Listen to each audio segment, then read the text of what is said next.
So in many societies, birds are recognized as wise, maybe specific birds. In India, crows are recognized as wise. Crows are recognized as birds which are having ancestral wisdom. In certain other cultures, owls are recognized as wise because their sensation is very deep. The feather is rooted into the body. Small things that are happening around, physical things, it notices. It's because of this, on certain trees, it will not sit in the night. Tamarind tree is one of them, as you know. Birds don't settle in the night on a tamarind tree for certain reasons, because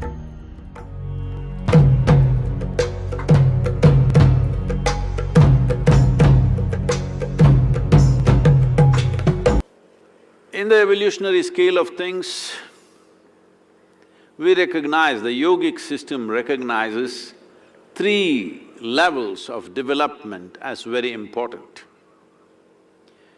Within you, these three, instead of calling them aspects, let's call them these three stages of development or these three animals or lives which still are. From an amoeba to who you are right now, the three animals still live within you in different ways and represent different aspect. This is called as Swana, Kaka and Naga. Swana means a dog. It is a mammal which is very good with its survival process. For a long time, people said that dog is the man's best friend. These days you cannot say that because of various gender issues, that why is a dog coming into our life? But a dog is the best friend of a woman right now in large parts of the world. Yes, I'm just being nasty, but dogs have acquired a different level of significance because a man used to pet a dog because it was good for his survival when he was outdoors. But a dog is being petted by women right now because it is a non-stop love affair, at least for 12 years. 12 years is a good term. So, dogs have moved from survival to providing emotional comfort. If you had a dog, if you're a hunter, if you're living somewhere outdoors, a dog is very perceptive in terms of smell and hearing. These are his qualities. Anything somewhere around, he smells it out, gets alert, even the smallest noise, his ears will go up like that and he hears. So he was always a very good support for a man and he was his best friend. But now the ladies discovered he is the best love affair, most enduring and unfailing love affair. Yes. Doesn't matter what you did in the morning and then went to office, even if you kicked him around, by the time you come in the evening, he's waiting for you.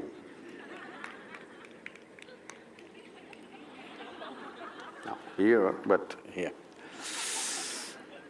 So, the quality of the dog is of breath and brain as far as yoga is concerned. Swana is connected with your breath and your brain. It stimulates certain dimensions of your brain that your survival process is greatly enhanced. You become smart. No, do not misunderstand intelligence as smart. You become smart means, to be smart, you must have somebody a little dimmer than you next to you. Only then you feel smart. Otherwise, if you're by yourself, there is no chance of feeling smart. Intelligence is a different aspect. Intelligence is a very inclusive process. Being smart is always in competition with something else, being better than somebody. So, a dog is smart So this dimension exists within us, and by handling our breath in a certain way, the Swana aspect of you can be activated. Your brain, the survival instincts in your brain can be honed, can be sharpened, that you will become smart in a given society. So this is the Swana or the dog within you. I know I'm not… don't connect this to,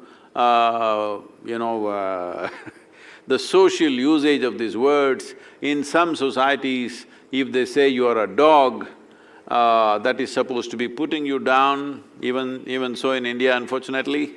In some societies, oh, he's a dog, is like a great thing. In some societies, oh, dog, very tasty. Different things. I'm not talking about the social context, how it's evolved, but in yoga, we recognize these three stages of evolution as significant landmarks within you even today. So if you want to become survival smart, you do aspects of yoga which will activate the Swana in you. Your breath and your brain are very connected with this aspect. The next is the Kaka. Kaka does not mean just a crow, because crow is, because if it's a democracy, if all the birds vote, crows will win because their numbers used to be more, not anymore. They used to be more before the cell phone towers came. Now their numbers have become very limited. I don't think we have seen a crow anywhere around here in the last few years. We have not seen a crow. I have not seen a crow in the yoga center at all. So, a crow used to be big in number in population, so we represented all the bird life as a crow. Kaka does not necessarily mean a crow, it means a bird. A bird is of a certain nature. Here, it's the sense of smell and hearing is dominant in the Swana or the dog. In the bird, the sense of seeing and sensations are very significant. Sense of seeing is significant, you know that the eagle that is flying up there, very high up there, nearly 2,000 feet sometimes, but he's looking down. A little mouse moves in the land here, he just knows and he comes straight down for his dinner or his lunch. So, in terms of sight, they're very sharp. You know, you want to have a bird's eye view if you want to get a grasp of the place. So, he has a vision which gives him a sense of what is what very clearly because he has a distance. Because of flight, he has a distance. Because of the distance, he gets to see things in a certain way which leads to certain wisdom. So, in many societies, birds are recognized as wise, maybe specific birds. In India, crows are recognized as wise. Crows are recognized as birds which are having ancestral wisdom. In certain other cultures, owls are recognized as wise. In India, owl is considered to be stupid. This is all cultural stuff. Different people perceive different ways, but anyway, once you have a bird's eye view of something, you naturally become wise because you have a bigger picture which others who are crawling on the earth do not have. So, a bird is considered wise if one is seeking wisdom, a larger wisdom of things of the world, then you need to activate the Kaka within you. And in terms of sensations, well, this is something probably most people have not paid attention to. A bird is covered with feather unless it's dressed,